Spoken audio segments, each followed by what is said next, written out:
Okay, so picture this for a second. What if we could power the insane computational needs of AI by building these enormous data centers that just orbit the Earth, soaking up the sun 24/7? It sounds like something straight out of a sci-fi movie, right? But it's actually being pitched as a very real vision for the future of artificial intelligence. And look, this isn't just some wild fantasy. This is a real claim, pushed by an industry titan like NVIDIA. I mean, a statement that bold really makes you stop and think. Are we about to kick off a brand new space race? But this time for computing power? So that really gets us to the heart of what we're exploring here. Is putting AI's brain into orbit a legit solution to its massive and growing energy problem here on Earth? Or is it just a really good story to keep the hype train chugging along? Let's dig into the facts. Now, before we get too carried away with the vision, it's time for a little reality check. Engineers who've actually looked at these proposals have pointed out some pretty major real-world hurdles that are all about the tough physics and cold, hard economics of doing business in space. The first problem is just getting this stuff up there. Let's talk money. Right now, even with a leader like SpaceX, you're looking at about $3,000 to launch a single kilogram into low Earth orbit. Now imagine a data center that weighs tons. That bill gets huge fast. So does all that free solar power make up for the launch cost?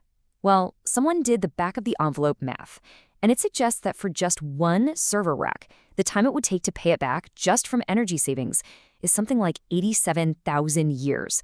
Yeah, that's a tough sell for any investor. And then once you're finally up there, the environment is just incredibly dangerous.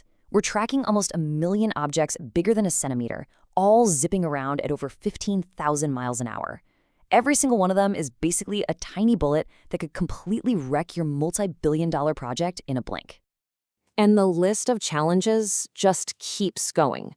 You've got serious bandwidth limits and really high latency trying to talk to Earth.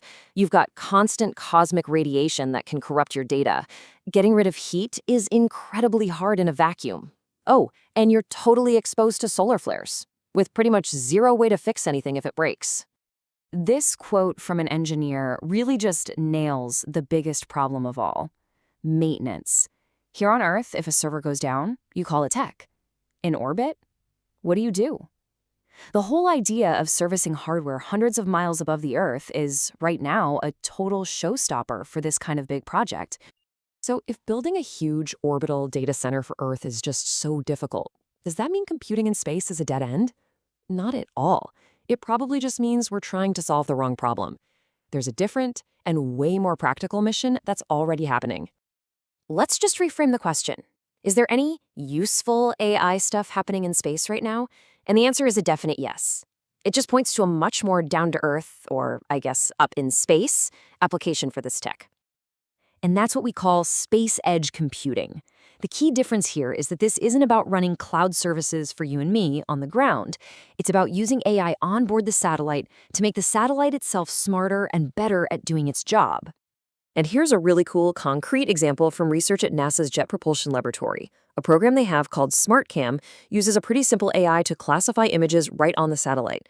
It just automatically throws out the useless pictures, black space, blurry shots, and that saves a ton of bandwidth because it only sends the valuable data home. That's AI in space working today. Okay, so we have that harsh reality check on one side, and then the real but small-scale success of edge computing on the other. But what about that original, bigger vision? Well, it turns out that a major player like Google is seriously looking at a long-term way to make it happen. And this isn't just some theoretical paper. Google has a serious research initiative, what they call a moonshot, to figure out how this could actually work at scale. It shows that the basic idea of using the sun's power for AI isn't being thrown out. It's just being completely rethought. So what's Google's big idea? Well, instead of one single gigantic structure that you'd have to somehow build in orbit, they're thinking about a more modular approach, a huge fleet of smaller, interconnected satellites all flying together and acting like one giant computer. But wait, how do you get those super fast connections you need for an AI supercomputer between a bunch of separate satellites? Well, their solution is actually pretty clever. By flying the satellites in a really tight formation, just a few kilometers apart instead of thousands, the signal for their optical links gets way, way stronger. This lets them use basically off-the-shelf networking gear to get the kind of bandwidth you'd see in a data center on the ground. So Google's plan really boils down to solving a few key problems. First, hit those terabit per second speeds with the close-up optical links. Second, use machine learning to manage how all these satellites fly in formation without bumping into each other. Third, they've actually tested their own AI chips, their TPUs, and found they can handle the radiation of a 5-year mission.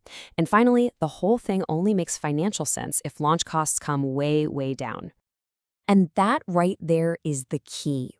Google's entire long-term vision is completely dependent on the launch industry. And let's be specific, on companies like Elon Musk's SpaceX bringing down the cost per kilogram to orbit with new rockets like Starship. Without that massive price drop, the numbers just don't add up. But it's not just Google thinking this way. This idea is really starting to bubble up across the whole AI industry. You've got leaders like Sam Altman from OpenAI who've also signaled that they're interested in the long-term idea of moving AI's huge energy and hardware needs off this planet. Okay, so we've seen the hype, we've seen the hard reality, and we've seen the serious long-term research. Let's try and pull all of that together and figure out, when does computing in space actually make sense? This table kind of gives us the cheat sheet. The idea of one giant data center for Earth, yeah, that has low feasibility in the next decade. Space edge computing, though, that's already happening. It's highly feasible.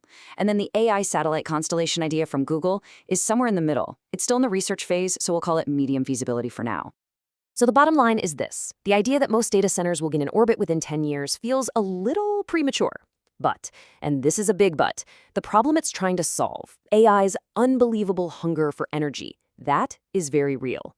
And because of that, this whole thing is being treated as a serious moonshot project by some of the biggest players in technology. And that leaves us with one final big thought to chew on.